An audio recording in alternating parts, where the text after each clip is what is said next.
Bueno, entonces, ¿cuál es la idea de esta clase? La idea es, como les estaba diciendo, tratar de solucionar y responder cualquier pregunta que tengamos asociada al tema metabolismo y eliminación. Mire que le hemos gastado bastantes clases, con la vista de los videos, con la elaboración de los talleres, con la respuesta y calificación de los talleres, y ahora hoy tratar de resolver preguntas. Porque yo sé que hoy vamos a resolver preguntas, porque hoy, como yo ya sé que ustedes vieron mucho el tema, se tuvieron que haber leído todo eso para poder entender y hacer esas preguntas, lo que uno generalmente va a hacer es generar más preguntas de lo que está leyendo. Entonces, por eso creería yo que aquí es importante que se acuerden de eso que estuvieron leyendo para que hagan la mayor cantidad de preguntas. ¿Ok? Entonces, todo esto ya se los explicaron en el video, ¿cierto? De lo que era el metabolismo, de lo que era la eliminación o excreción, como se conoce normalmente, que el metabolismo, el principal órgano asociado es el hígado, pero nosotros ya sabemos que no es el único hígado, pues perdón, no es el único órgano, el hígado, que puede generar metabolismo, sino que también se puede generar en otros órganos. Por ejemplo, el intestino. El paso a través de la membrana intestinal puede generar un tipo de metabolismo, particularmente los de reacciones de fase 1. Por el lado de la excreción, obviamente ya van a involucrar otros órganos diferentes, donde obviamente está incluido el hígado por vía biliar, está obviamente el riñón, que es uno de los principales, y los pulmones, la saliva, la sudoración, etcétera, etcétera, donde cae entre la categoría de otros que también pueden obviamente eliminar el fármaco. Cuando le hablan de una eliminación de primer orden, relaciónenlo con la ley de Fick. ¿Se acuerda cuando estábamos hablando de absorción y el paso a través de membrana asociado a la ley de Fick? Esto es exactamente lo mismo. Lo chévere de los fármacos que son de liberación inmediata es que todos esos fármacos, su gran mayoría, siguen reacciones de orden 1. ¿Listo? Donde aproximadamente un 90% de los fármacos siguen este comportamiento. Entonces, eso es una gran ventaja porque quiere decir que las matemáticas que vamos a ver de aquí en adelante, que no son para nada complejas, son muy fáciles, va a ser muy fáciles para ustedes, van obviamente a relacionar a fármacos que tengan este comportamiento. Acá es algo muy importante que hay que tener en cuenta. Esta K, de la que están hablando acá, que es la tasa de eliminación, es la tasa de excreción más la del metabolismo más la de los otros procesos. Entonces esta K que tenemos acá, que obviamente está relacionando principalmente, ahorita nos vamos a dar cuenta, tanto la parte renal como la parte de metabolismo, es la global, que es la que se utiliza normalmente para calcular el tiempo de vida media, donde nosotros o ustedes ya tuvieron que haber buscado de dónde sale la ecuación del tiempo de vida media. ¿Sí la han buscado? Teniendo presente una ecuación o una reacción de orden 1, ¿de dónde sale el tiempo de vida media? A partir de ahí, que es una tarea que les estoy dejando a ustedes, ojo, con eso es muy importante, y si no está al final del libro que está en el inglés, ahí les dicen en los anexos de dónde es que sale, pero inclusive ustedes mismos la pueden deducir con lo que ya saben de cálculo, es muy fácil, por eso no les voy obviamente a gastar tiempo en ese pedacito. Así que ya pueden saber de dónde sale el 0,693 sobre K. ¿Qué es lo importante acá? Acá lo más importante son dos cosas. La primera es identificar los diferentes parámetros farmacocinéticos, donde cuáles son los primarios y los secundarios. Estamos hablando que los primarios son aclaramiento del volumen de distribución y los secundarios tiempo de vida media y constante de eliminación. ¿Por qué son secundarios? Porque obviamente van a depender de los primarios. Los primarios no cambian, no se modifican a menos, y esta parte sí la ponen, vean, en rojo, subráyelo de otro color, en mayúsculas, lo que ustedes quieran. Un parámetro primario no se modifica, punto. Un parámetro primario no se modifica. ¿Qué es lo único que puede modificar un parámetro primario? Esos parámetros son constantes a menos Ojo, y esta es la única excepción, a menos que la persona esté enferma, tenga una falla renal, hepática, tenga un déficit de volumen total corporal, es decir, tengo una hipovolemia o por el contrario, tengo una hipervolemia. Es lo único que usted le puede cambiar esos parámetros primarios. De lo contrario, siempre son constantes. El tiempo de vida media y la constante eliminación, eso sí varían dependiendo de estos parámetros primarios. Es decir, los secundarios son dependientes de los primarios. Entonces, esos parámetros primarios, llamados volumen de distribución y aclaramiento, son constantes, nunca cambian. Entonces, cuando ustedes lo busquen en literatura, son cálculos que son fijos. Ustedes pueden estar completamente seguros que no se van a modificar. ¿Cuándo se modifican? Cuando la persona está enferma. ¿Cuándo? Cuando tiene, vuelvo y repito, falla renal o hepática o tenga algún cambio de volumen total corporal como tal. Y lo segundo que les estaba mencionando ahorita, que hay que tener en cuenta que es muy importante, es diferenciar esta K. La K puede ser dos cosas. Y por eso les uso un resumen de unidades farmacocinéticas, que puede ser la tasa de extracción o excreción, como la pueden mencionar en el libro, y la constante de eliminación. ¿Cuál es la que nos va a servir a nosotros desde un punto de vista clínico? Desde un punto de vista clínico a nosotros solamente nos sirve esta, la constante de eliminación, y es la que ustedes van a encontrar en la mayoría de literatura específica. La tasa de extracción, que obviamente acá le están mostrando las unidades, que son miligramos por hora, que simplemente lo que le está mostrando es cantidad de fármaco o de sustancia que puede ser obviamente extraído por unidad de tiempo. Estos son unidades utilizadas específicamente para determinar obviamente la eficiencia de un órgano. Pero como obviamente nosotros no tenemos acceso a ese órgano de forma directa, es muy difícil calcularlo y solamente lo tenemos presente desde un punto de vista teórico. Es decir, eso existe, sí, claro. ¿Lo podemos medir? No, no lo podemos medir. ¿Tiene un uso desde el punto de vista clínico? Ni 5, eso no sirve para un carajo porque no tenemos cómo calcularlo. Pero, y este sí es importante, esta constante eliminación, el uso clínico que tiene, sí es altísimo y es fundamental. ¿Cuáles son las unidades que tienen uso clínico? Todas estas que están acá. Todas esas, me hace el favor, y ustedes tienen una hojita, las tienen presentes. ¿Por qué? Porque las vamos a utilizar para nuestros cálculos. Exceptuando esta última que está acá, que la tenemos en otro color, donde obviamente sabemos que no tiene utilidad, no la tenemos en cuenta. Ahorita explicamos la diferencia entre la una y la otra. Pero todas estas las vamos a utilizar sí o sí. Dale, ¿quién iba a preguntar algo? Una preguntita. La ecuación del tiempo de vida medio, la constante que está ahí es la constante de eliminación, ¿cierto? Esta acá que tenemos justamente aquí es esta acá que les estoy marcando acá. Es la que realmente tiene un uso clínico. Y esta ecuación del tiempo de vida media la van obviamente, vea, si está esta ecuación, vea, ahorita les voy a decir cuáles son las ecuaciones que ustedes tienen que poner y tener a la mano. No porque yo les vaya a pedir o se las tenga que aprender de memoria, ustedes nunca se van a aprender de memoria nada. Pero sí van a saber cuáles son las ecuaciones que van a tener que utilizar. Entonces, volviendo al punto, recuerden, constante eliminación, estamos hablando de ¿qué? De velocidad. Por eso son horas a la menos 1 o 1 sobre hora, pues que es lo mismo.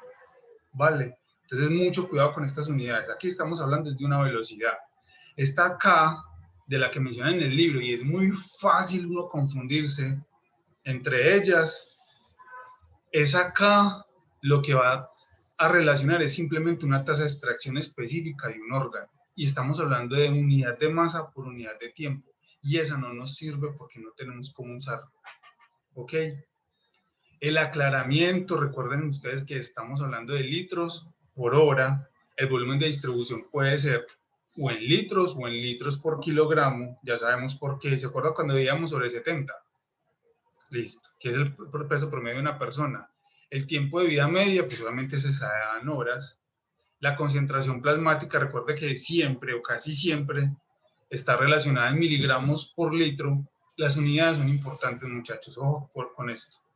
AB, ya lo habíamos dicho, que es simplemente las siglas del inglés de amount, body, o la dosis como tal, que estamos siempre relacionándolo con miligramos, y listo. Estas son las que tienen utilidad. Esta definitivamente no. Ok, arranquemos entonces con ese tiempo de vida media. Ya les dije a ustedes, ¿de dónde sale? Por favor, vayan a una ecuación de cinética de orden 1 y despejan tiempo de vida media. La van a encontrar en el libro. Yo sé, no le voy a gastar mucho tiempo porque es muy fácil y entenderlo para ustedes. Eso es pan comido, se los puedo asegurar.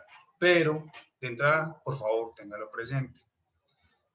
Pero para resumir, el tiempo de vida media es 0,693, que eso es el logaritmo de 2, que eso después lo van a verificar y ya. Me dan, porfa, un momentico. Yo hago aquí una... Tengo la respuesta de T1 medio, del tiempo de vida medio. Y Vicky, como estaba con el audio pausado, perdón, con el video pausado, repetís por favor otra vez la pregunta para que quede grabado. Bueno, pero es muy boba, perdón. ¿Cómo el tiempo de vida media, cuando yo obtengo, digamos, ya el valor, la respuesta final de la ecuación, cómo se lee? ¿5 por hora? ¿3 por hora? El tiempo de vida media, horas. Por ejemplo, vea, el tiempo de vida media... Pues que si es hora la menos 1, o sea... No, ojo con esto. Ojo con esto que es que ya les voy a explicar acá. Cuando dice la utilidad clínica se refiere a lo siguiente. Habíamos dicho que el tiempo de vida media lo vamos a expresar en horas. Entonces, usted va a encontrar el tiempo de vida media de la aspirina, para que no nos enredemos mucho y no busquemos fármacos, porque ustedes obviamente apenas están en sistema nervioso central, farmacología. Tengo a la Chandos aquí, me está jodiendo y está imposible de manipular.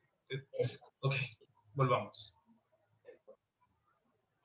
El tiempo de vida media se expresa en horas, punto. El tiempo de vida media de la aspirina, ¿cuánto es? Me voy a inventar algo, en realidad es menos, pero 1 hora. ¿Qué es lo que expresa eso? Es el tiempo que se requiere para que la concentración del fármaco pase a la mitad. Esa es la definición general de tiempo de vida media. ¿Listo? Recuerden poner los micrófonos en silencio.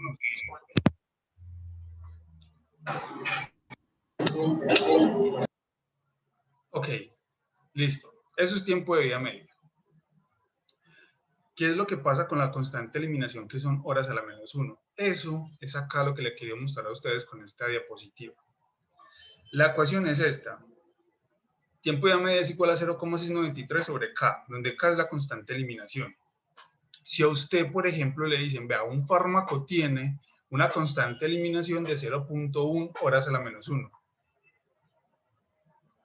Y uno dice, ¿qué? ¿What? ¿Eso cómo se come? O sea, ¿eso para qué sirve? ¿Yo qué hago con eso? Literalmente nada. O sea, yo no tengo cómo utilizar eso. Realmente, el tiempo de vida media, yo lo utilizo porque uno sí ya tiene obviamente una dimensión de lo que está viendo o lo que está relacionando ahí, mientras que la constante eliminación no. Recuerden, si estamos hablando de constante eliminación, estamos hablando de velocidad, es decir, estamos hablando de tiempo. Por lo tanto, recuerden que estos dos son inversamente proporcionales, la vida media y la constante eliminación. Si ustedes hacen este cálculo 0,693 sobre K, donde K es 0,1, lo pueden hacer en la calculadora en este momento ustedes, eso le va a dar aproximadamente 7 horas o 6,93 horas. Que eso es aproximadamente 7 horas. Es decir, una constante eliminación de 0,1 horas a la menos 1 o 1 sobre horas es lo mismo que decir aproximadamente 7 horas. Entonces, si usted le dice en punto 1, usted dice, ¿qué? ¿What? ¿Eso cómo me lo como? O sea, ¿eso cómo lo traduzco? Si usted lo convierte a vida media, 7 horas, usted ya lo convierte en algo que obviamente es mucho más fácil de relacionar, ya tiene una dimensión en cual pensar. Ese fármaco tiene una vida media de 7 horas, es decir, que si tenía una concentración de 10 a un tiempo cero, va a pasar 7 horas para que esa concentración de 10 pase a 5. Ojo, estamos hablando que la vida media es el tiempo que se requiere para que la concentración plasmática baje a la mitad. ¿Listo? Entonces, eso ya es mucho más claro. ¿Vale? O todavía seguimos con la duda, ¿cierto que no? No, pues por mí no, ya entendí. Ok. El otro parámetro farmacocinético complicado después del volumen de distribución es aclaramiento o clearance. Este es bien jodido de entender, pero resulta que es el más importante y el principal de todos los parámetros cinéticos junto con el volumen de distribución. Entonces, 1, es el más importante. 2, es el que controla la concentración plasmática promedio que se logra a una tasa particular de administración de un fármaco. Recuerde que tasa estamos hablando en este caso de velocidad. Y por definición es la medida o la eficiencia con la cual el riñón y o el hígado, porque estos dos órganos, porque son los principales, los otros son despreciables, o realmente no tienen mucha significancia, la eficiencia con que pueden extraer un fármaco del plasma y eliminarlo del cuerpo. Esa es la definición de aclaramiento. Y si nos devolvemos otra vez a las unidades, aquí es donde vemos, aclaramiento son litros por hora. Entonces, es la eficiencia con la cual un órgano es capaz de eliminar o limpiar el fármaco del cuerpo. Ya. O sea que, si usted le dicen que tiene un aclaramiento de 2, me voy a inventar cualquier cosa, quiere decir que ese órgano, voy a poner un ejemplo, me voy a inventar algo acá, el riñón, puede limpiar el fármaco de la sangre 2 litros cada hora. Recuerden las unidades, litros por hora. Puede limpiar 2 litros de sangre por hora para un aclaramiento de 2. Así, sencillísimo. Uno dice, ¿y eso cómo me lo como? ¿Eso cómo lo pongo en práctica? Ahí está lo difícil, ahí está lo complicado. ¿Por qué? Porque resulta que en los parámetros farmacocinéticos de forma experimental usted no va a calcular nunca directamente el aclaramiento. Lo vamos a calcular indirectamente a través de la constante eliminación. Y ahí es donde le empieza a uno a complicar la vida. Pero lo más importante es entender el parámetro. ¿Listo? Entonces, para poder eliminar el fármaco, el parámetro fundamental, ¿cuál es? El aclaramiento. ¿Vale? Recordemos que esa tasa de eliminación o esa constante de eliminación es de la que estábamos hablando acá, que es esta tasa de extracción, y que obviamente es un parámetro que nosotros no podemos obviamente calcular de forma directa. En el libro le mostraban este ejemplo para ustedes, donde D es drug, obviamente estamos hablando del fármaco, este rectángulo que tenemos acá simplemente es cualquier órgano, las flechitas hacia afuera lo que están mostrando es esa eficiencia con la cual este órgano puede limpiar esto, que me imagino que puede asumirlo como un canal cualquiera, llámelo vena o arteria, dependiendo pues del órgano, donde mire que aquí va entrando una cantidad de fármaco específica o una concentración y lo que va saliendo es una concentración menor. Es decir, hay una concentración de entrada, una concentración de salida. Como estamos hablando en términos fisiológicos, sabemos que hay un flujo. Ese flujo por lo general es un flujo constante. Y luego el fármaco va a extraer, el órgano va a extraer fármaco de la sangre. Eso es aclaramiento. Entonces, el aclaramiento va a estar relacionado ¿con qué? Con el flujo, que es Q, obviamente acá, de acuerdo a nuestro libro guía, que está en inglés, y E es la fracción extraída.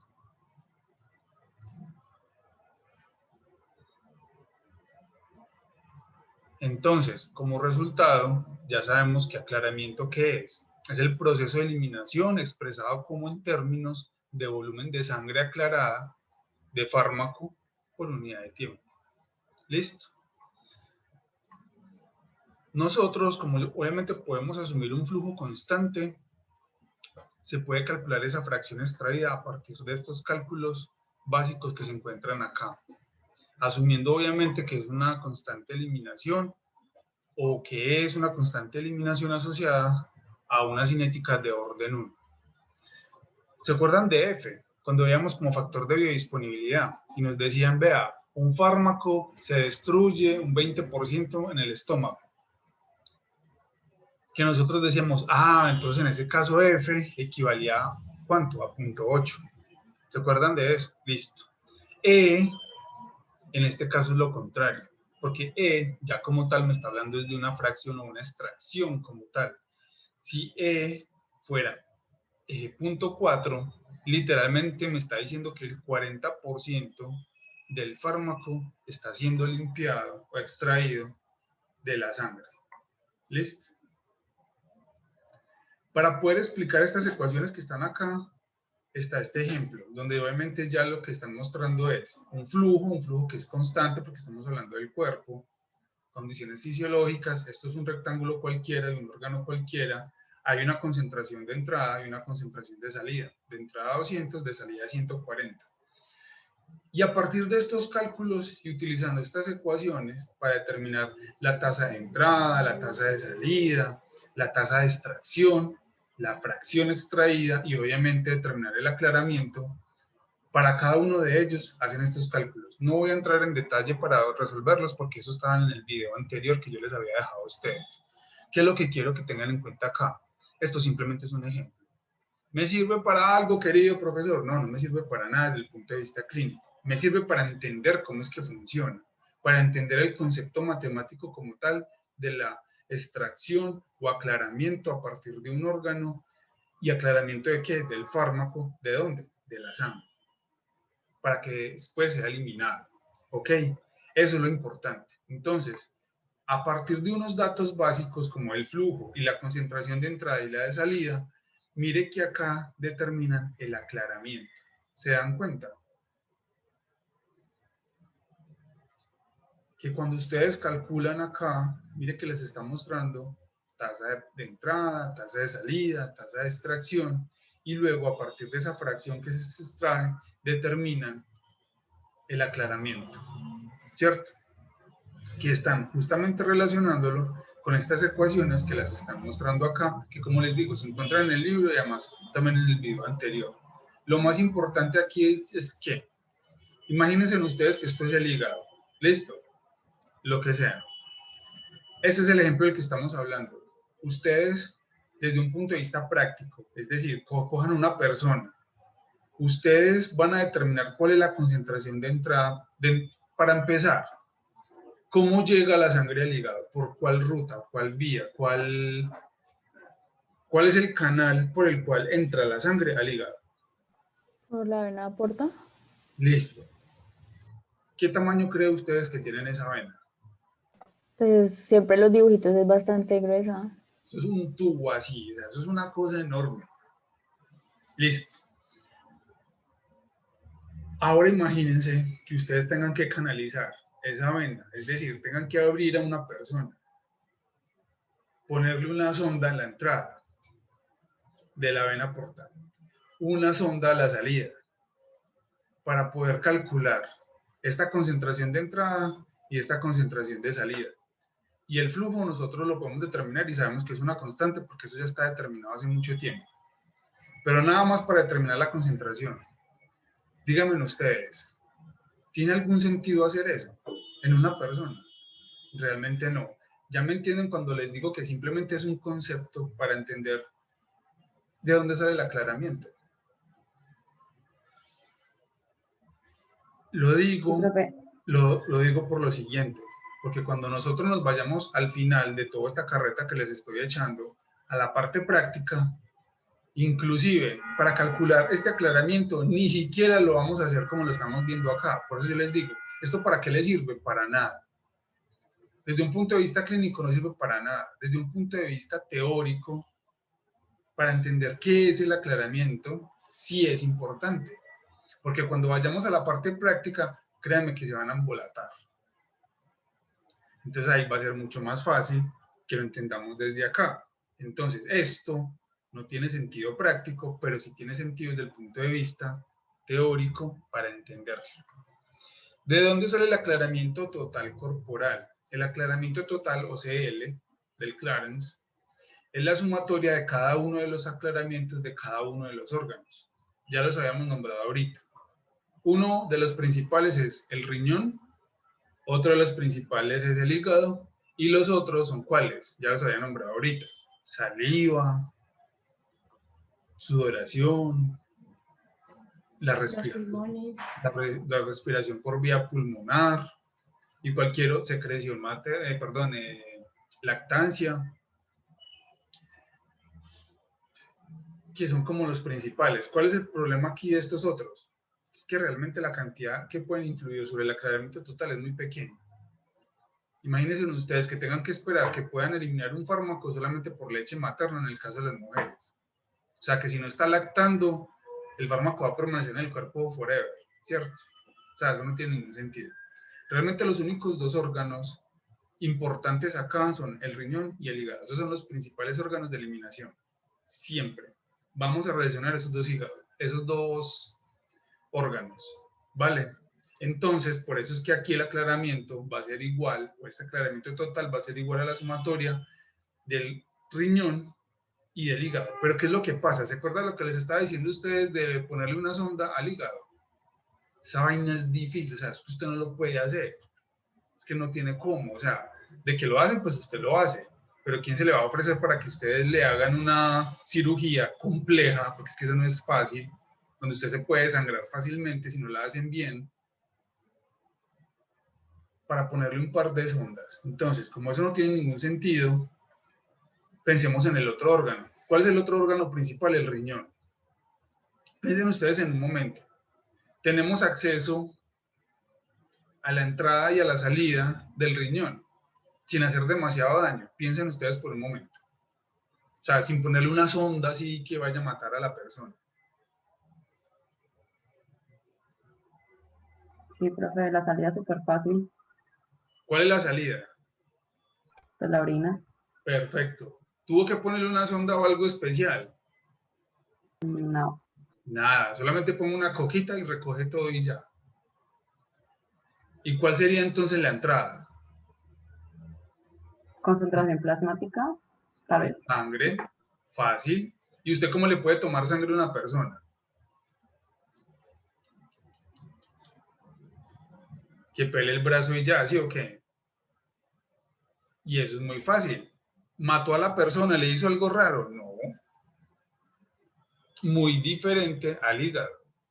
En el hígado, usted sí necesita la entrada y la salida. Entonces, es por eso tan complejo. Entonces, como sabemos que el riñón es tan fácil, sin hacerle demasiado daño a la persona, más allá de un piquete o un chuzón, pues por llamarlo de alguna manera, tomándole una muestra de sangre, entonces el aclaramiento total va a ser igual a ¿qué?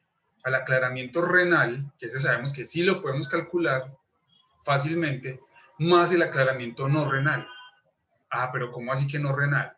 Pues claro, lo que pasa es que como no tenemos acceso al hígado tan fácil, entonces lo que vamos a hacer es tener presente que todo lo demás, o lo no renal, va a ser igual al hígado, que es justamente lo que están representando acá en esta parte. Por lo tanto, quiere decir que el aclaramiento total va a ser igual al aclaramiento renal más el no renal o el hígado del que estábamos hablando ahorita. ¿Por qué? Porque es que los otros son literalmente despreciables y no tienen un efecto demasiado directo. Esta tablita de acá ya le muestra cuáles son las vías de eliminación como tal, los mecanismos pues que utilizan, la mayoría siempre está asociada a difusión pasiva, ya sabemos eso, ya lo conocemos como uno de los mecanismos principales, tanto de absorción como de eliminación. Ojo con eso, que esto es fundamental. Y aquí le muestran en esta otra columna los diferentes fármacos que pueden ir por una o una u otra de las vías que estamos viendo acá. Por ejemplo, acá el medicamento por las vías de orina, aquellos que están en su forma libre, no ligado a proteínas, aquí entonces entra el ácido acetil salicílico, penicilina, etcétera, etcétera. Haciendo una pausa, entonces, volviendo a lo que estábamos hablando del aviso parroquial de la segunda práctica virtual, ¿qué es lo que íbamos a hacer nosotros acá, en esa práctica donde lo hubiéramos hecho presencial? Literalmente, lo que íbamos a hacer es que cada uno de los voluntarios, ojo con la palabra voluntario, aquí nadie iba a obligar a nadie, que quisiera tomarse la aspirina, exceptuando Victoria. Lo hago por la ciencia, profe. Oigan a esta. Eso no se puede. Eso usted no puede tomar. Entonces, si van a tomar media tabletica de aspirina, es decir, 250 miligramos, y además, si van a tomar algo adicional, en realidad van a formar 3 grupos. Todos los 3 grupos van a tomar aspirina, o sea, media tabletica. Y antes de entrar a laboratorio, si van a tomar 1 litro de agua. Literal. Todos iban a tomar 1 litro de agua. Después de que se tomaran ese litro de agua, yo les iba a echar el carretazo, justamente ese carretazo que les estoy echando acá, y les digo, vea, ¿quiénes son los voluntarios? Y vamos a necesitar 3 voluntarios al menos por cada grupo, o sea que necesitábamos 9 voluntarios, y cada uno de esos voluntarios iba a tomar la aspirina. Pero 2 de los 3 grupos de los que estábamos hablando ahorita van a ser grupos especiales. ¿Por qué? Porque va a tener un grupo control, ese grupo control solamente iba a tomar aspirina, y los otros 2 grupos iban a tomar, uno de ellos bicarbonato y otro grupo de ellos cloruro de amonio. ¿Qué se imaginan ustedes que pueda ser útil o para qué se iban a tomar el bicarbonato o el cloruro de amonio? O sea, en este momento estamos haciendo la práctica virtual de la que les estaba hablando. O sea, esto es práctica virtual. Pues el profe Álvaro, esto sí no lo dijo el profe, que cuando uno acidificaba o alcalinizaba la sangre, la orina, pues que y últimamente era para eso, para la orina se iba a eliminar más rápido, no se iba a favorecer, perdón, la eliminación de un fármaco o no, pues dependiendo de lo que yo tome. Listo, entonces, piensen por un momento. Ahorita nos vamos a ir a hablar del riñón y a recordar un poquito el riñón. Mire, recuerden que por acá está el bicarbonato que está por vía pulmonar, pero resulta que el bicarbonato también se puede eliminar por vía renal, por la orina, al igual que el cloruro de amonio. ¿Listo? El bicarbonato no solamente sirve para limpiar la ropa y los zapatos blancos. Cuando lo tenemos obviamente en el cuerpo, lo que hace es basificar, pero no la sangre. Recuerden que la sangre tiene un sistema buffer propio que no permite que la sangre cambie demasiado el pH, que es 7,4. De hecho, la sangre siempre se va a permanecer entre 7,35 y 7,45. Cuando se sale por debajo o por encima de ese rango que les acabé de mencionar, inmediatamente se disparan todos los procesos de control de pH de la sangre para evitar o una acidosis o una alcalosis metabólica. ¿Vale? Espero que se acuerden de fisiología en esa parte. ¿Cardoso sí les dio eso? Claro. Sí, el mejor de todos. Sí. Normalmente yo les doy también esa clase porque es que eso es fundamental. ¿Y por qué? Porque es que eso tenemos que traerlo y usarlo acá. Volviendo a ese punto, entonces mire que un grupo es alcalótico, el otro grupo es acidótico. Un grupo lo que estamos haciendo es alcalinizar la orina, en el otro grupo lo que vamos a hacer es acidificar la orina. Si aumentamos o bajamos el pH y tenemos en cuenta el pKa de la aspirina, ¿qué va a suceder con la aspirina en ese caso? ¿Se ioniza? ¿Va a estar ionizada o no ionizada? Ajá. Muy fácil, ¿cierto? Justamente es lo que vamos a hacer. Y entonces, a nuestros pequeños y queridos voluntarios, lo que vamos a hacer después de que tomaron todo ese montón de agua, es esperar que literalmente vayan al baño, pero obligándolos a que vayan al baño cada 20 minutos. Y cada 20 minutos íbamos a tomar una muestrica en unos vasos de orina. Y a esa muestra de orina le íbamos a hacer 3 cosas. La primera, medir el volumen. La segunda, cuantificar, o pues en este caso pues tomar una pequeña muestra y cuantificar, determinar la concentración de aspirina que había en la orina. Y la tercera, medir el pH de la orina. Eso es lo que íbamos a hacer. ¿Qué es lo que íbamos a esperar en condiciones, teóricamente hablando? El grupo control literalmente es eso, un control. Y cuando graficáramos la cantidad de orina, cuando hablo de cantidades en cantidad de miligramos, que se eliminan con respecto al pH y el tiempo, nosotros íbamos a obtener unas gráficas bastante interesantes. Íbamos a ver el efecto in vivo, es decir, sobre ustedes mismos, que iba a pasar de la aspirina cuando ustedes la metabolizan y la van eliminando, y qué va a suceder cuando ustedes basifican o acidifican la orina. Eso es lo que íbamos a evaluar y eso es lo que íbamos a hacer en esa práctica. ¿Listo? Entonces, virtualmente hablando, yo no me puedo tomar acá unas capsulitas, no me puedo poner a tragar acá bicarbonato como para mostrarles el video de cómo es que se hace. ¿Por qué? Porque ya lo estamos entendiendo en este momento. Profe, ¿y esa concentración cómo la tomabas? La concentración, bueno, ¿se acuerdan de la práctica anterior? De la que ya hicimos todos, del volumen de distribución. ¿Se acuerdan que ahí había... ¿Qué estábamos cuantificando en ese momento? Fármaco libre, ¿no? Sí, pero ¿cómo se llamaba? Ups, se me olvidó. Ya no me acuerdo. Salicilato de sodio. Salicilato, muy bien. ¿Y qué hacíamos con ese salicilato? ¿Qué le agregábamos? Albúmina. No. Sí, ¿no? No, al final, para cuantificar. Ah, un complejo coloreado, pues. ¿Qué era? Ferranítrico, férrico. Hierro. Nitrato férrico. Exactamente. Y formábamos un complejo coloreado, ¿cierto? ¿Qué es lo que íbamos a hacer en esta práctica? ¿Y cómo determinan la concentración? Formamos un complejo coloreado, tomamos una pequeña muestra de orina, obviamente le llevamos y hacemos una pequeña dilución, le agregamos nitrato férrico y, ¿adivinen qué? Construimos una curva de calibración. ¿Se acuerdan los que estuvieron conmigo? Cuando yo les decía cuál era la diferencia entre una curva de calibración y un único estándar. Ojo con eso. Conmigo también.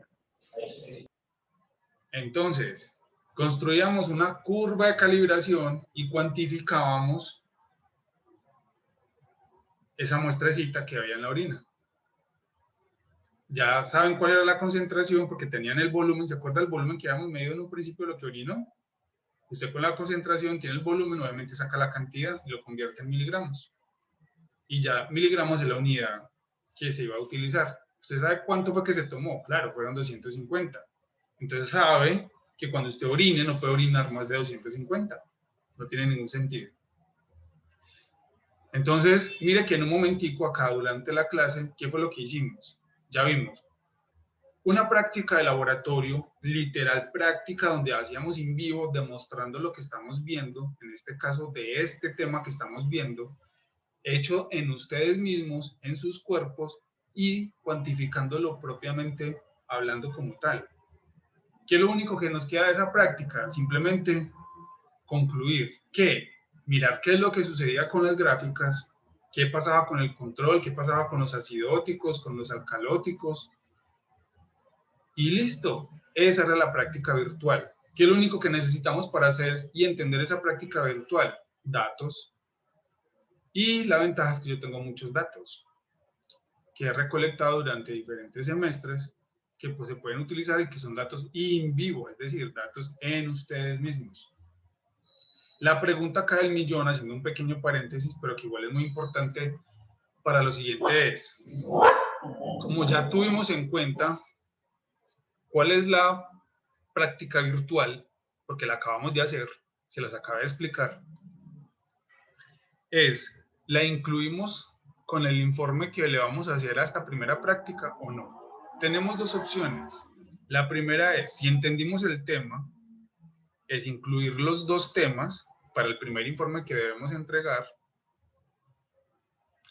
Solamente incluimos el primer tema, que fue la práctica que ya vimos. Empezamos a darle ya una fecha de entrega a ese informe y esa fecha de entrega aplica para todo el mundo. No va a ser que, es que un día para nosotros, otro día para nosotros. Una fecha única para todo el mundo. y que vamos a empezar entonces a trabajar sobre esos informes con todo lo relacionado a escritura del documento. Decidamos de una vez. ¿Por qué? Porque ya estamos la mayoría, estamos casi todos y no estoy mal. Profe, ¿y no se podría, digamos, mirar cómo nos va en los 2 primeros informes y así tomar la decisión de hacerlo o no? ¿O Majo, no hay posibilidad? no, Majo. La pregunta es otra. Es al primer informe que vamos a hacer, si incluimos esta parte virtual que acabamos de explicar. Es decir, el primer informe es de volumen de distribución, ¿se acuerdan? El primer informe de forma tradicional, lo que yo hago es juntar los dos temas, distribución y eliminación, y presentarlo como un único informe. A ese único informe, que es el que ustedes justamente van a presentar, es al que le vamos entonces a aplicar todas las reglas y todo lo que estamos hablando de la entrega de informes. ¿Qué es lo que les estoy diciendo a ustedes? ¿Incluimos o no incluimos esta parte virtual? O sea, la otra opción es no incluirlo y, digamos, tampoco se sacaría una nota o si se hace como algún trabajo aparte de esto que acabamos de hacer. O... De la parte virtual es puntual, o la incluimos o no la incluimos. O no, ok. La parte práctica que ya hicimos, eso no tiene discusión. De eso vamos a presentar sí o sí un informe. Lo que estamos poniendo en este momento en discusión es, le incluimos entonces esta parte virtual que ya sabemos en qué consiste.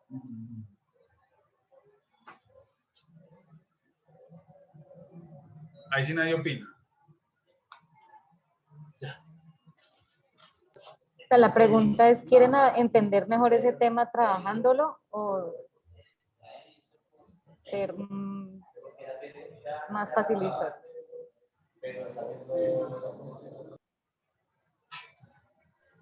Ya no estamos discutiendo. ¿Para cuándo sería la entrega?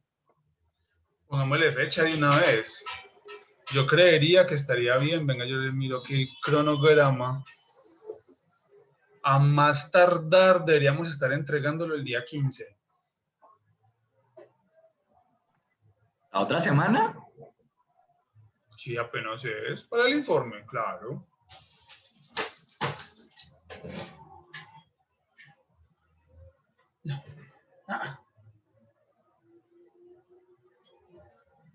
Profe, ¿cómo es la estructura del informe? O sea, Juli nos decía que tú tenías como esos parámetros. Bueno, vea. En Moodle, Into, ¿cómo se llama? Si van al final, donde están los informes, hay una carpetica que se llama, es que los informes, las guías de laboratorio, sobre esa misma está una carpetica que se llama rúbrica de presentación de informes. Por favor, léanla. Por favor, mírenla. Es larga. De verdad es larga. Pero no es complicada una vez la entienden. Listo. Entonces, lo primero que ustedes me tienen que decir es, para este jueves, ya les pongo tarea de una vez, para este jueves me tienen que decir es, ¿qué no entienden de la rúbrica? Esa es la tarea que les estoy poniendo el día de hoy. Si este jueves ustedes no me hacen ninguna pregunta de esa rúbrica, y porque ahí dice cómo se presenta el informe, si ustedes no tienen ninguna duda, asumo que ya todos saben cómo se va a presentar el informe. ¿Listo? Entonces, por favor, eso está activo desde el principio de todos los tiempos, desde que toda era oscuridad. Así que esa siempre ha estado disponible para que la revisen en cualquier momento. Volviendo otra vez al punto, para este jueves necesito que entonces me digan si sí o si no lo incluimos, ¿vale? Pero ya tenemos fecha de entrega del informe. Honestamente no es... Una pregunta. Democracia, profe, levantando las manitos. Los que digan que sí, los que digan que no. Profe, una pregunta un poquito No, va a ser descarada. más chévere.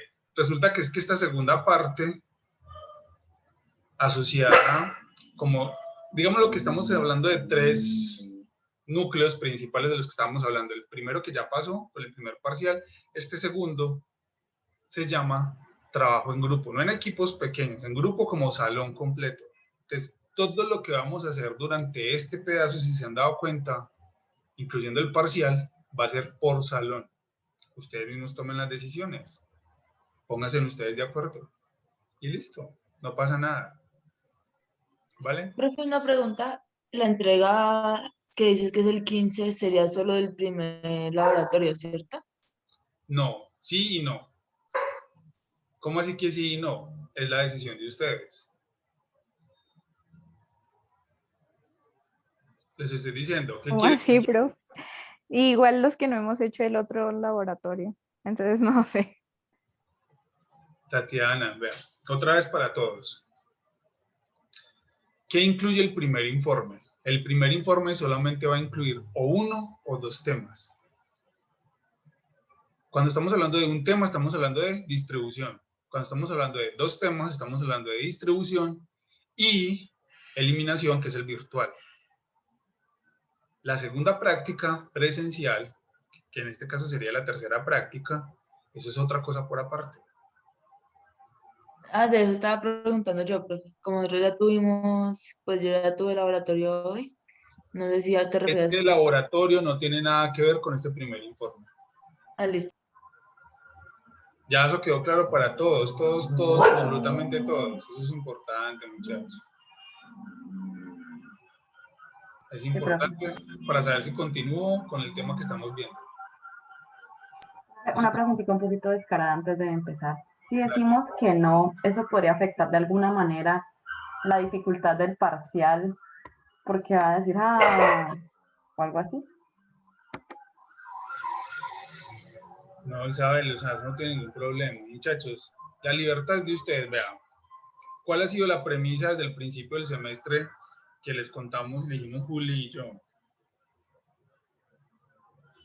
Lo que yo quiero, lo que Juli quiere, lo que nosotros queremos de esta clase es, muchachos, que ustedes aprendan. Acá lo importante no es la nota. ¿No se han dado cuenta de eso? ¿Por qué creen que hicimos el primer parcial así? ¿Por qué creen que lo que yo hice fue, en la revisión del parcial, decirle, no muchachos, vea, esto se hace de esta manera, corrijamos esto, y se corrigió el parcial? No estén preocupados por la nota, de verdad, ustedes mismos lo están viendo.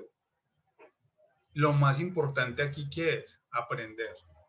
Entonces no se preocupe de que es que entonces los vamos a acribillar con el parcial número 2. Dejen de pensar en eso, de verdad. No piensen en eso. Piensen en yo qué quiero hacer. ¿Quiero realmente aprender y ver la utilidad a biofarmacia o simplemente quiero cumplir los requisitos para graduarme y luego cuando ya salga a la industria farmacéutica o cuando ya me gradúe como químico farmacéutico, luego resolveré y le escribiré a Julián que me ayude cuando esté embalado en alguna cosa? O les llamaré a Julián a preguntar si eso se hace así o no se hace así. Entonces, realmente, por eso lo pongo a conciencia de ustedes. Ustedes ya están muy grandes, muchachos, y ustedes pueden tomar decisiones. Simplemente es eso, nada más. Así que tranqui. O sea, lo uno no tiene ninguna consecuencia. Es que no queremos que pereza llenarnos más de trabajo. Están en toda la libertad, ¿eh? Pero lo que quiero es que por lo menos se den cuenta que ese segundo laboratorio que estamos viendo, que es virtual, que ustedes tienen una guía de laboratorio, si ustedes la abren en este momento, lo que ustedes van a leer ahí en esa guía es justamente lo que yo les acabé de explicar. ¿Listo? Entonces, cuando decía segunda práctica virtual, yo he querido ponerme en la tarea de grabarme un video tomándome los fármacos y explicándoles los que les estaba haciendo a ustedes ahorita, pero es que tampoco me voy a grabar orinando y llevándoles muestras. Vea, esto es una muestra de sangre. ¿Ves que es sangre? Una muestra de orina. O sea, eso no tiene ningún sentido, ¿cierto? O cojo y pinto varios vasitos de amarillito y les digo, muchachos, vea, esto es una muestra de orina recién recolectada. O sea, no. ¿Qué es lo que yo quiero? Que ustedes vayan mucho más allá y piensen más allá. Ya entendieron en qué consistía ese laboratorio virtual del que estábamos hablando, que en términos o en condiciones antes de pandemia era un laboratorio normal, presencial, ¿cierto? Que es que ustedes se toman unos fármacos y evaluamos la eliminación. De ese laboratorio virtual, ¿tienen dudas todavía?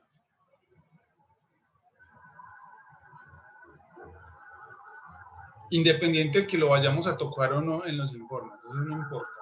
Pero lo que quiero es que ustedes sientan que realmente fue explicado de qué se trataba ese laboratorio virtual o cómo es ese laboratorio virtual. Virtuales simplemente están viendo en qué se trata, en qué consiste, ¿cierto?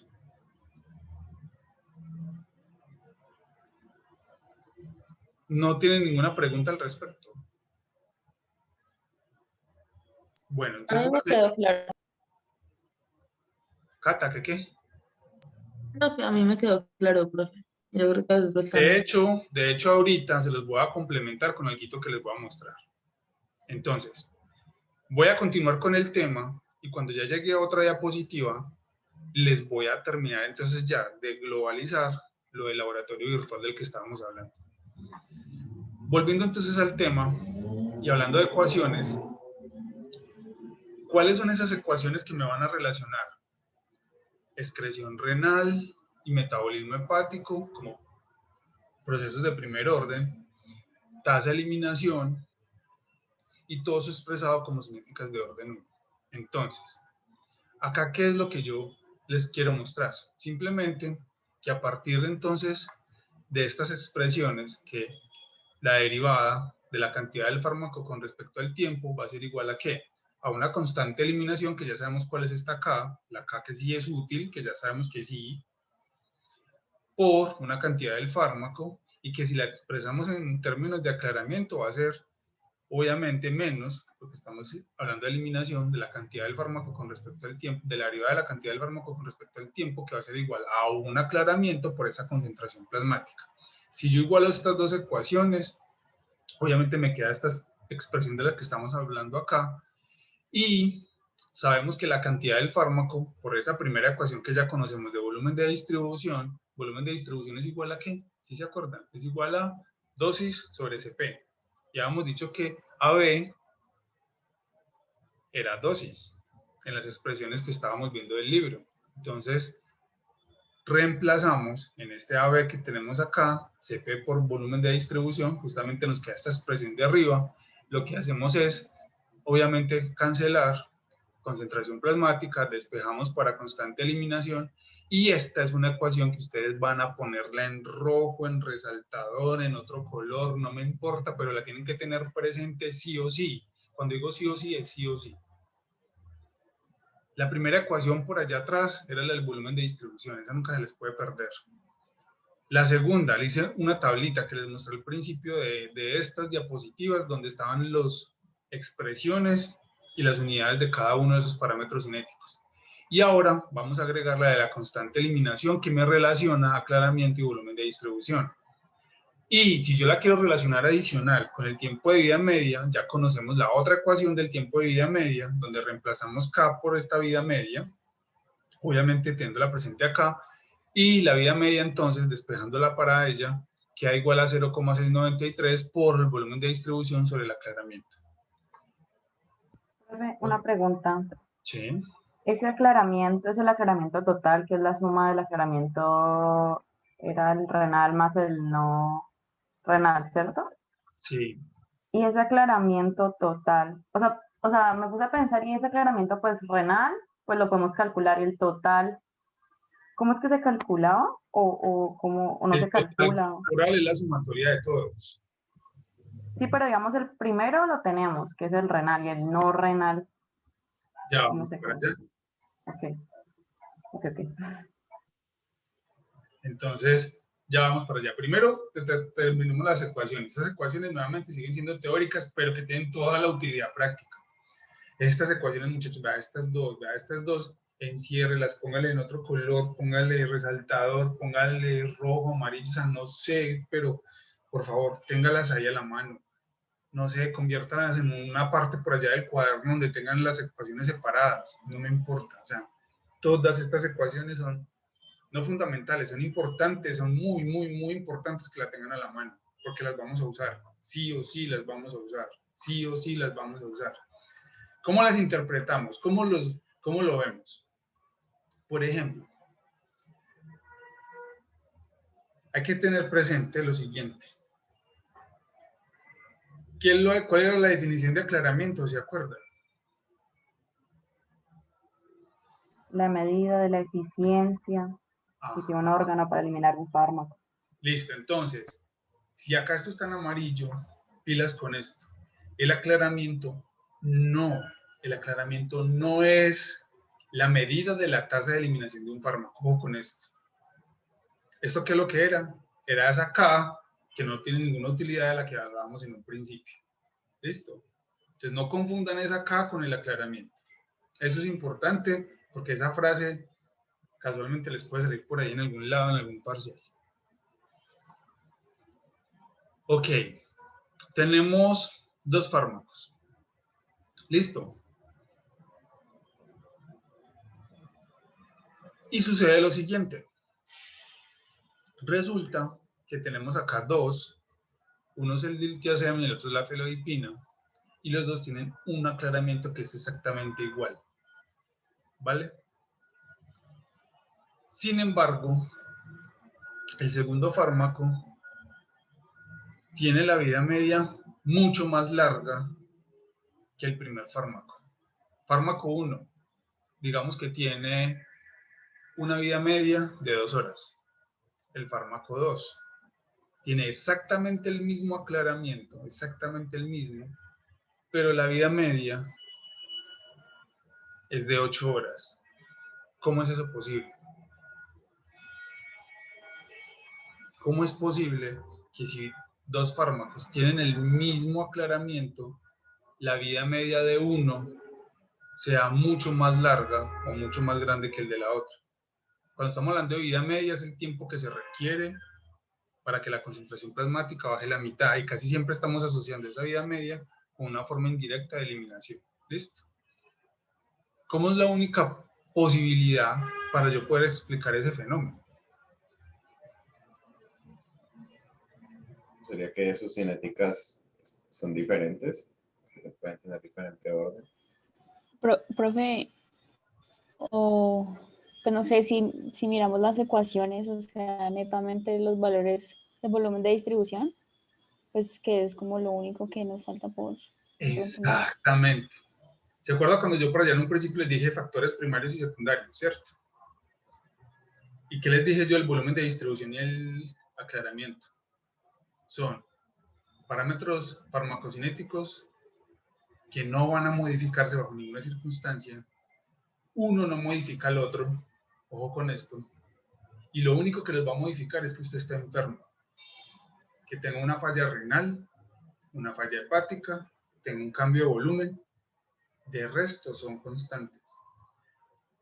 Y la vida media o la constante eliminación se modifica según usted modifique el aclaramiento del volumen de distribución. Si yo tengo 2 aclaramientos de 2 fármacos diferentes que son exactamente iguales y los tiempos de vida media son muy diferentes, la única razón aquí que explica eso es el volumen de distribución. El volumen de distribución de un fármaco es mucho más grande que el del otro. El volumen de distribución del fármaco, que es de 2 horas, ¿cómo sería ese volumen de distribución? ¿Alto o bajo? El tiempo, recuerde que yo había puesto un ejemplo. Un fármaco tenía un tiempo de vida media de 2 horas. El otro fármaco tenía un tiempo de vida media de 8 horas. El primero, o fármaco 1, 2. El fármaco 2, 8. ¿Cómo sería el volumen de distribución del fármaco 1, que tiene 2 horas? ¿Alto o bajo? Bajo. ¿Por qué? Esa es pregunta típica. Bueno, Porque está en el numerador. pues sí, o sea, yo le iba a decir por eso, matemáticamente, o sea, Listo, entonces hay 2 respuestas. es proporcional. Una es matemática y la segunda es fisiológica. ¿Listo? La primera, que es matemática, pues claro, obviamente son directamente proporcionales, están en el numerador y no tienen pierde. ¿Sí o qué? Hasta ahí estamos bien. Y fisiológicamente hablando, ¿qué pasa con ese fármaco? ¿Qué quiere decir? Pues no hemos dicho que si tienen volúmenes de distribución bajos porque tienden a estar más tiempo en el plasma que en los otros tejidos. Por lo tanto, si está en el plasma, pues va a ser más fácil que llegue a los riñones o al hígado y pues se dé el proceso de eliminación. Exactamente. ¿Listo? Esa es la respuesta fisiológica. Perfecto. Las dos respuestas son las viables. Típica típica pregunta de parcial. Entonces, eso es lo importante. Estas ecuaciones, créanme que las vamos a utilizar, y es en serio.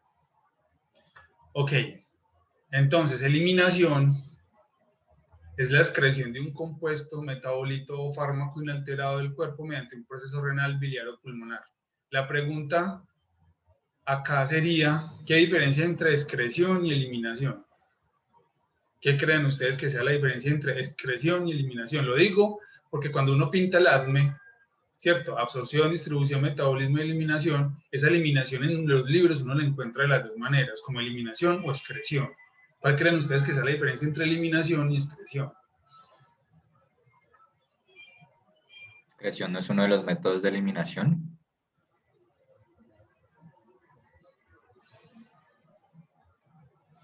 Ahí va una definición que dijo Nico. Profe, excreción no era que se elimina inalteradamente. Y eliminación es que sí se altera por procesos del cuerpo. No podemos decir, bueno, es que no sé, que uno es que se elimina de la circulación sanguínea, mientras que el otro es del cuerpo como tal. Realmente ese término eliminación y excreción siempre tiene un problema y es justamente diferenciar el uno y el otro. De entrada les digo, para términos del curso, pueden asumir los dos como sinónimos, ¿vale? Pueden asumir ambos como sinónimos. Yo sé que se van a meter a otros libros, se pueden meter a otra literatura y de cierta manera van a encontrar una definición parecida a la que dijo ahorita Vicky respecto a que, por ejemplo, eliminación es cuando obviamente ya sale completamente del cuerpo y excreción cuando obviamente está asociándolo simplemente en el proceso específico de un órgano, más no necesariamente que ya está completamente eliminado del cuerpo.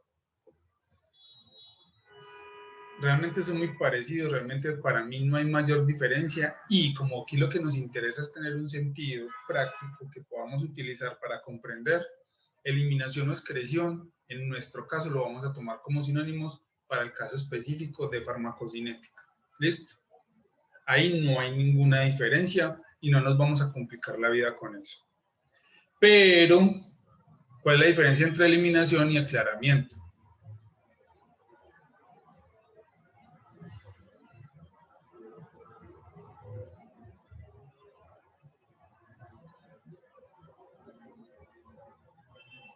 Ay, muchachos, están en la diapositiva.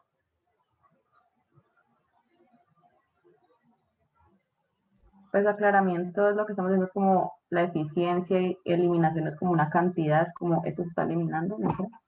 Vea, el aclaramiento estamos específicamente hablando de la eficiencia con la que cualquiera de los órganos que ya hablamos extrae el fármaco del plasma, punto, para posteriormente eliminarlo del cuerpo. La eliminación como tal, mire que aquí están hablando de excreción de un compuesto, metabolito o fármaco inalterado, es decir, cualquiera de las formas en la que puede estar ese metabolito o ese fármaco, en cualquiera de todas sus formas, metabolito activo, inactivo, de forma inalterada, de todas sus combinaciones, eliminarlo del cuerpo mediante cualquiera de los procesos. El aclaramiento están hablando específicamente de la eficiencia para limpiar el fármaco de la sangre. Esa es la principal diferencia entre los dos. ¿Listo? Tengamos eso sí presente porque eso sí es importante entender la diferencia. ¿Cuáles son las vías de eliminación? Ya las conocemos todas, ya las mencionamos. Pasando a metabolismo, que esta parte sí la voy a pasar muy rápida, ¿qué es lo que nos interesa acá entender? Hay dos tipos de reacciones, reacciones de fase 1 y reacciones de fase 2. En términos generales, para yo saltar estas diapositivas rápidamente, ¿qué buscan las reacciones de fase 1? Pregunta típica de parcial. Hacer que sean más reactivos, ¿no? Agregándole el grupo de reactivos. Punto. Ya, eso es todo. Hacer la molécula más reactiva. ¿Reactiva para qué? Ahí vienen las de fase 2. Reactiva para agregarle algún conjugado. ¿Cierto? Eso es todo. Fase 1 busca molécula reactiva. Fase 2 busca agregar un conjugado y hacer la molécula más que. Esto sí es importante. Polar. Polar. Polar. Bien, Majo. Esa era. Solamente viendo ustedes acá esto es lo que están buscando.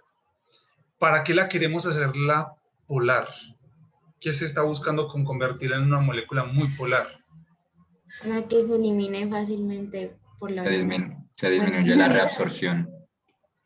¿Para qué? No, primero Majo y luego Nico. Sí, sí, es lo que dijo Nico. No, O sea, para que Majo, se no. elimine más fácil, para que se elimine más fácil por la orina. Eso fue lo que yo dije. Ah, vio, la están barrando. Sí, pero también se puede por lo demás. No, Ibas bien y te dejaste quédese con influenciar. la primera parte. Majo, quédese con la primera parte. Ya, Sí, Nico. que se ¿Crees, elimine más fácil. Sí, es que la crees lo orina fue la tuyo? que Ya, me... confíen en lo que ustedes creen. Vio, ustedes se dejaron influenciar por Nicolás. Lo que ya le iba a preguntar a Nicolás era otra cosa, que era complementario, pero usted la embarró diciendo lo que ya dijo Nico y luego enredó las cosas. Entonces, la sencilla, ¿cuál es? Lo convierto polar, ¿para qué? Para que se pueda eliminar por la orina o por vía renal. Punto. Ahora viene el cómo, y ahí sí viene Nico. ¿Cómo Porque, evito? Y el por qué hago que se pueda eliminar por vía renal.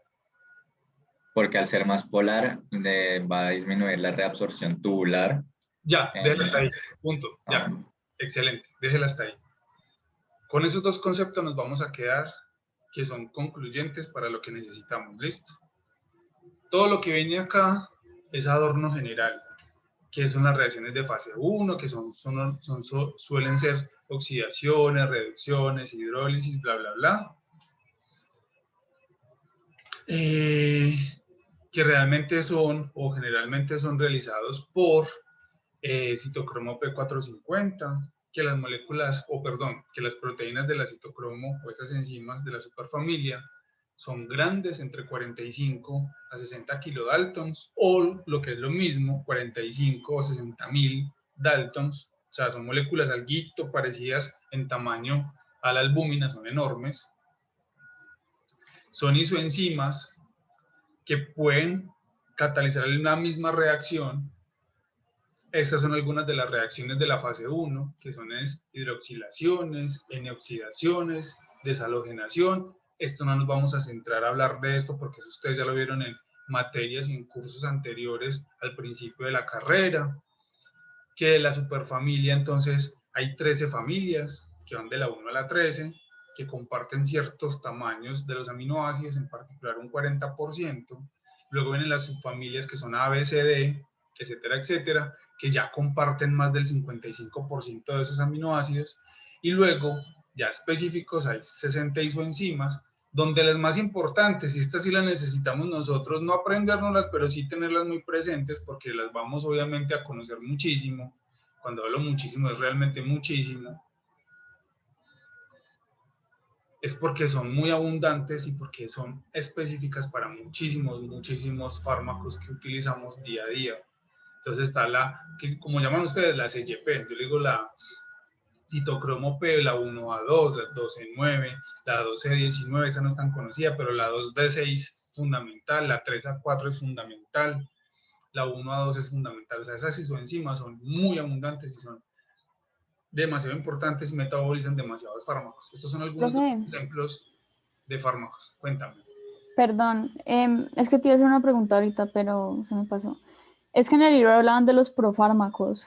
No entendí muy bien si eso es fase 1, fase 2 o es algo completamente diferente. La aspirina, por ejemplo, es un profármaco.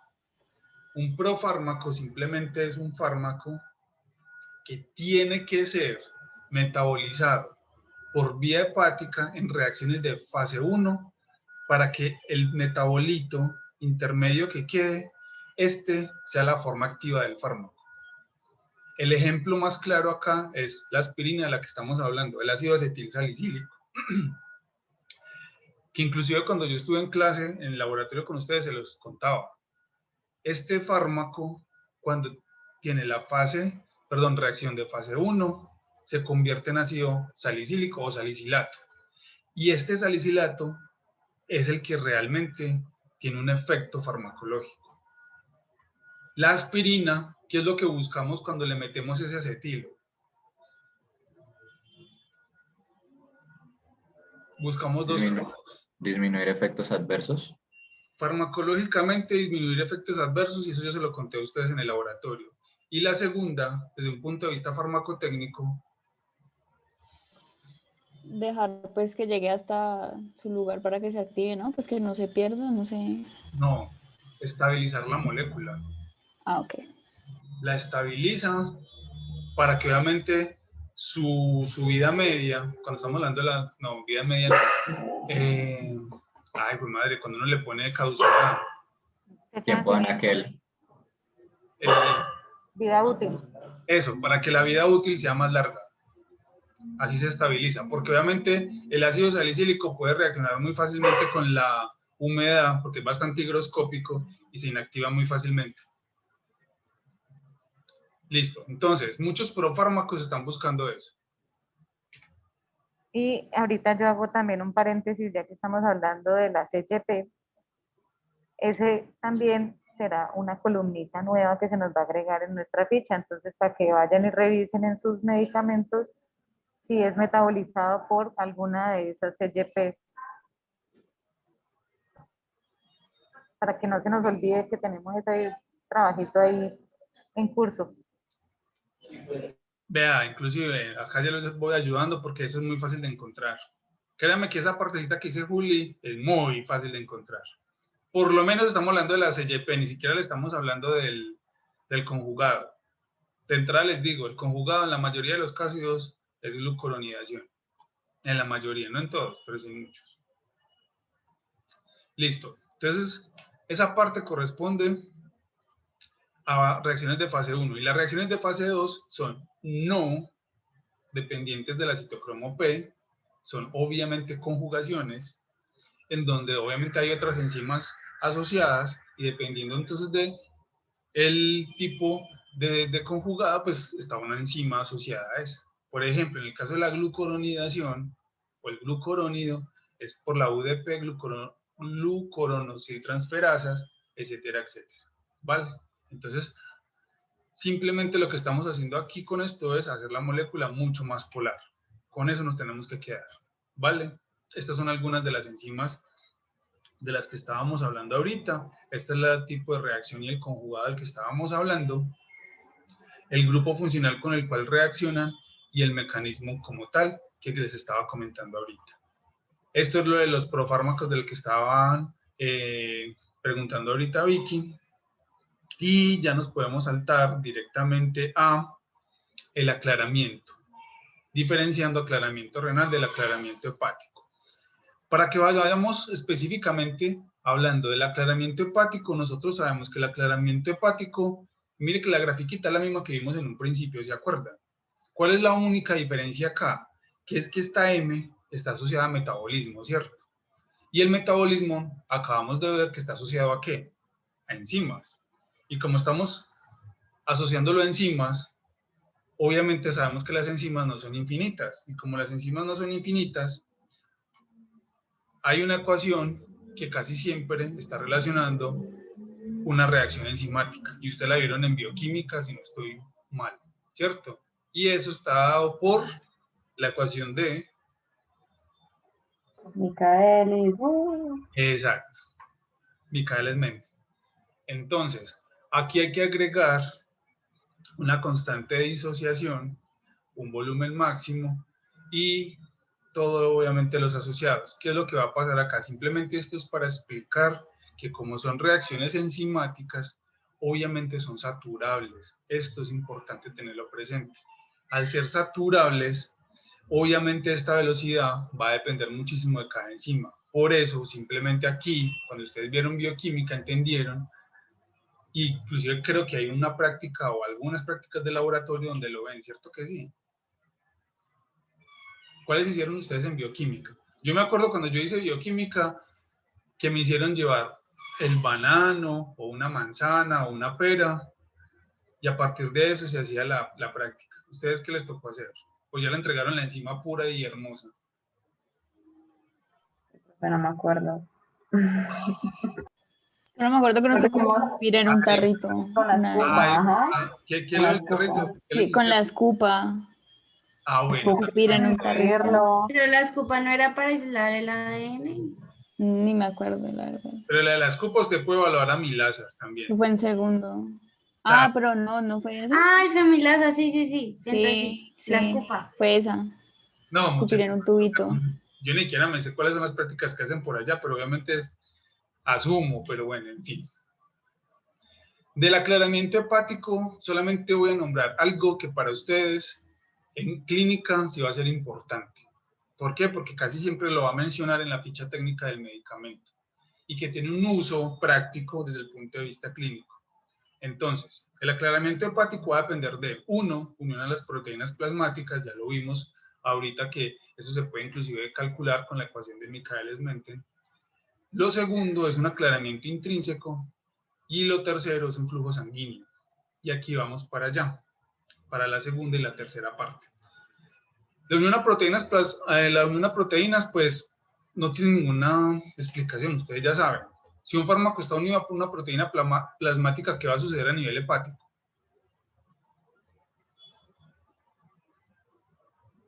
Pues no va a poder no va a poder aclararse, digámoslo así, porque pues está unido.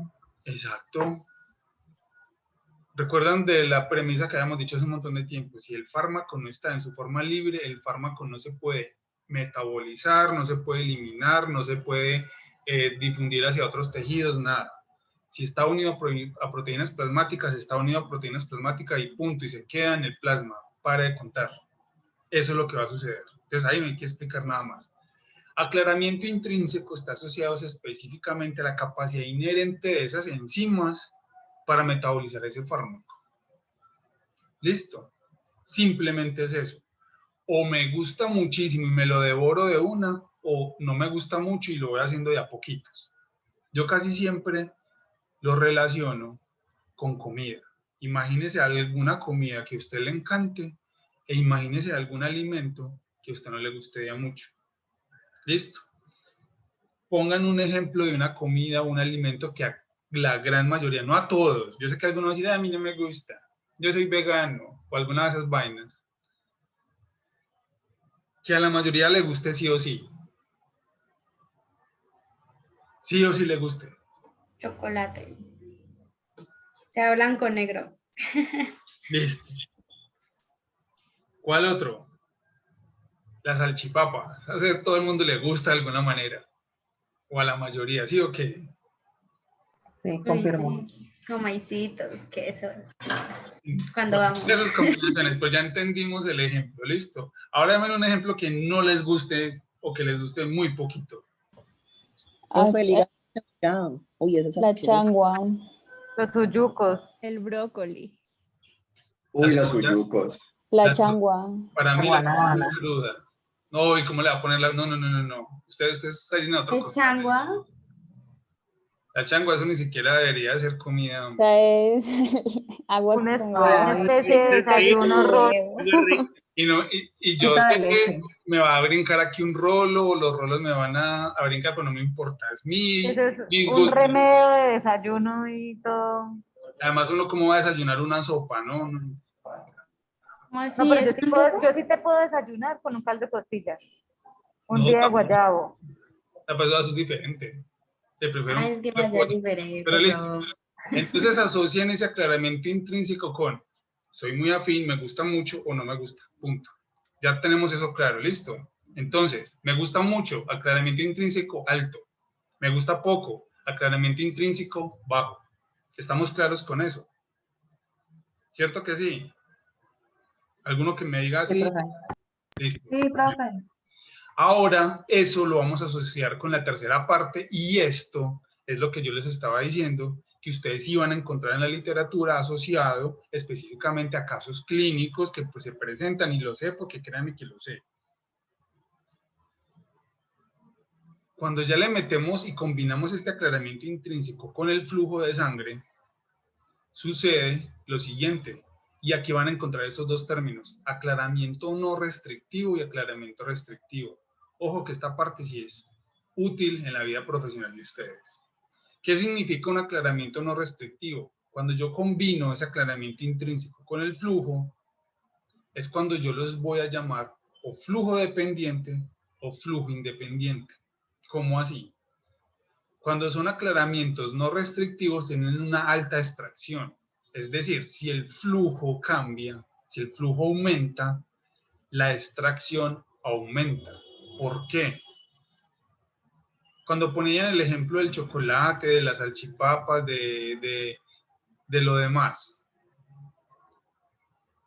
supongamos que en esos casos usted la enzima, como usted tiene un alto aclaramiento intrínseco, flujo es, me pusieron un chocolate, luego me pusieron otro, o sea, llegaron varios paquetes de chocolate y usted le encanta tanto que usted se come uno, se come el otro, luego sigue, y sigue, y sigue, y sigue, y sigue, y sigue, así le pongan 10 paquetes, usted 10 paquetes se come. Donde la cantidad de paquetes estamos hablando que es el flujo. Si aumenta la cantidad de paquetes o el flujo, aumenta la extracción o la cantidad que usted se come. Eso es aclaramiento no restrictivo. Por el lado contrario, aclaramiento restrictivo es la comida que a usted no le gusta.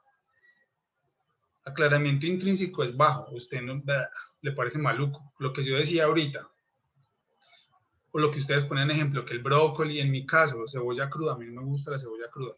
Entonces, me pueden poner 1, 2, 3, 4, 5, 20 cebollas y yo no me las voy a tragar todas de una, no. A mi ritmo, de a poquitico, y eso porque guácala, ¿cierto? Imagínense lo mismo con el aclaramiento intrínseco bajo y un flujo independiente. Haya o un brócoli o 40 brócolis, independiente de eso, usted no se los va a comer. Entonces es flujo independiente. Aumente o baje, no pasa nada. ¿Vale? Eso es lo que hay que rescatar de ahí. Saltándome y cambiando la página, que era la segunda parte, hablando del aclaramiento renal, nos va a tocar que gastarnos otra clase en esto. Huepucha. Solamente nos vamos a gastar, si no alcanzamos, 10 minuticos de una segunda clase para terminar esto, que esto es un pedacito chiquito. En el aclaramiento renal, partamos de lo siguiente. Ustedes nunca les hicieron llevar un riñón de algún animal en el colegio. No, eso ya está prohibido. Solo Llevar corazón. corazón. Un corazón, sí. Corazón. Ah, bueno, quieren llevar un Ojos y corazón. riñón no. No, a mí sí Sí, me corazón, pero yo me riñón acuerdo- no. Yo me acuerdo que tuve que comprar un riñón de cerdo y llevarlo para un laboratorio en el colegio. Y de hecho uno tenía bisturí, eso era muy chévere porque uno llegaba, pum, ponía el riñoncito, lo ponía así acostadito, y empezaba uno con el bisturí, abrirlo de a poquiticos para luego mirarlo de manera macro y luego en unos microscopios todos viejitos que había en ese entonces en el colegio. Entonces no les tocó hacer eso. En realidad no eran microscopios, eran estereoscopios. Pero bueno, el punto ahí es lo siguiente. Ustedes ven esta figura que está acá. Eso simplemente es un esquema. Y ese esquema siempre se lo pintan a uno cuando está viendo un riñón, o la nefrona o aclaramiento renal. Porque esto es el esquema general de una nefrona, que no tiene ni 5, y cuando digo que no tiene ni 5 es en serio, no tiene ni 5 de parecido con la realidad. Porque la realidad, cuando uno abre un riñón, es más parecido a esto. No, pero es que esto ya es un lóbulo.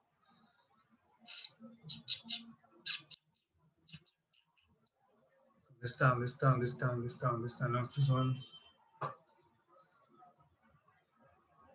Ok. Cuando uno abre un riñón por la mitad, uno ve más o menos esto. ¿Cierto? Donde está la uretra. Obviamente ve la médula, que son estas partecitas pequeñitas que ustedes están viendo acá, y la parte de afuera, que es la corteza. ¿Listo? Cuando ustedes ven esto, la médula y la corteza, en realidad lo que uno está viendo es esto. Donde esta parte de acá superior es la corteza, justamente lo que estamos viendo aquí externo, y la parte interior, que está en esta médula, es esta parte aquí más rosadita que estamos viendo acá, médula. La nefrona, obviamente tenemos millones y millones de nefronas que están compuestas de el glomérulo, el túbulo, bla, bla, bla, todo el resto de la parte de la morfología de la nefrona, y luego lo que nosotros necesitamos, que cuando hacemos un corte histológico mejor, vamos a ver algo como esto, ¿cierto? Listo. La nefrona es la unidad principal de un riñón. Entonces tenemos el glomérulo, el túbulo contorneado proximal, el asa de Henle, el túbulo ascendente, el túbulo contorneado distal y finalmente el túbulo colector hasta que finalmente llega al hígado. Ok. Es que al hígado, a la vejiga. Si se fijan, esto realmente lo que les está mostrando es el concepto básico. ¿Por qué se llama túbulo contorneado? Porque es que realmente eso está contorneado. Está bastante, muy contorneado. Esto tiene muchísimas curvas de un punto de vista real. Pero cuando nosotros nos pintan el gráfico general casi siempre, y voy a buscar acá una diapositiva más sencillita, a uno se lo pintan algo más sencillo como esto. ¿Para qué? Ah, es que usted ya se lo tiene que imaginar, punto. Eso es todo. Eso es lo único que uno tiene que hacer. Casi siempre a uno se lo van a pintar así. Ese gráfico se lo pintan así sencillito. Entonces, este gráfico sencillito es el que estamos viendo ahí en la diapositiva que les estaba mostrando ahorita. ¿Vale? Volviendo entonces a la diapositiva anterior, que es esta. En esta diapositiva tenemos que tener presente varias cosas que son fundamentales a nivel renal. La primera, si estamos hablando de filtración glomerular, yo les mostré ahorita el glomérulo, no puedo entrar a hablar fisiología renal porque me gasto mucho rato, o sea, eso es una clase entera, facilito, pero ahí tengo todas las diapositivas para hacerlo. Esto literalmente, ¿quién ha hecho alguna vez jugo en su vida? Literal. Todo, ¿cierto? Sin excepción. Sí, profe. El glomérulo, aquí, tal cual, cuando ustedes hacen jugo de mora, ¿lo filtran o no lo filtran? Sí. Sí. Sí, En palabras coloquiales lo cuelan. Exacto, por eso digo lo filtra, porque entonces yo le digo lo cuela, porque lo ponen en un colador. Entonces, ¿un qué? Acá como le llaman Cali, colador, ¿sí o qué? Listo, entonces todos entendemos el término. Si alguien de otro lado, pues ya entendió lo que significa. Obviamente, esta filtración es por tamaño. En el caso del glomérulo, todo lo que sea mayor a 8 nanómetros, y ya estamos hablando de un tamaño no en Dalton, sino en nanómetros, ¿cierto? En unidades métricas, eso no pasa. No pasa y no pasa, punto. Todo lo que esté por debajo de 8 nanómetros va a depender dependiendo de, si estamos hablando de 4 a 8 va a ser según la carga. Por debajo de 4 todo pasa. ¿Listo? En unidades métricas, todo lo que esté por debajo de 4 nanómetros pasa libremente por el glomérulo. Entre 4 y 8, dependiendo de la carga, y mayor a 8, simplemente no pasa. ¿Listo? La albúmina, resulta que en tamaño, en unidades métricas, no en Daltons, tiene aproximadamente 7 nanómetros. Pero la albúmina no pasa a través del glomérulo. La albúmina siempre se queda en sangre. De hecho, la albúmina es difícil de hacer, o sea, nos cuesta, fisiológicamente nos cuesta producir albúmina. Tiene un costo. Producir proteínas para nosotros es obviamente costoso. Nosotros nunca orinamos proteína. Si usted orina proteínas, se llama proteinuria, y si usted orina proteínas, créame que usted está muriendo. Literal. Literal, y usted ya tiene una falla renal. Y vaya al médico. Volviendo al punto, nos quedan 3 minutos. ¿Qué hacemos acá? Terminamos la próxima clase, que ya sé que ya no nos falta mucho. Nos quedan unas cuantas diapositivas con un ejercicio específico para entender aclaramiento, cómo se calcula el aclaramiento, y ya pasamos directamente a modelos compartimentales. Se me fue más de lo que era. Ya, aquí estamos. Pausamos entonces por acá, muchachos, ¿les parece? sí, Para profe. este jueves. Bueno, pero entonces, vea, para este jueves, recuerden, 1, no hay práctica de laboratorio. Se va a reagendar, todavía no sabemos para cuándo, porque depende de mucho que levanten el toque de queda. ¿Listo? Pero igual no les afectan absolutamente nada para el primer informe. Segundo, para este jueves me definen entonces si incluimos o no la segunda parte del informe virtual. ¿Ves que el informe virtual? La práctica virtual. Y tercero, si tienen preguntas de presentación del informe. Eso es lo primerito que vamos a hacer este próximo jueves, ¿vale? Entonces, ¿dónde está la guía del informe que tú dijiste? ¿Dónde está la? En la unidad 10, vos te ¿Dónde? metes al curso y está unidad 10, ahí está todo lo relacionado con laboratorios. Hay una carpeta con guías y la rúbrica del De los informes. informe. Entonces, todo está en la última parte y ahí está todo. No solamente las guías, sino también la presentación y la rúbrica de elaboración de informe e incluso unos ejemplos. O sea, eso está bastante completo. ¿Listo? Entonces, Sí, mira que a mí no me aparece, profe. O sea, me aparece sí, las guías de laboratorio y la distribución de los estudiantes, pero no me aparece nada más. listo. Ya mismo voy a revisar si se nos corta. Ya mismo verifico, pero les tiene que aparecer. Listo. No se preocupen. Entonces, no siendo más. Efectivamente no está mostrado. Ah, bueno, ya mismo, en 5 minuticos podemos volver a revisar y ya va a estar disponible. Se cuidan, muchachos. Chao. Bueno, chao, que están muy Chao, bien. profe, gracias. Chao, Profe. gracias. Chao, profe, gracias. Chao, profe.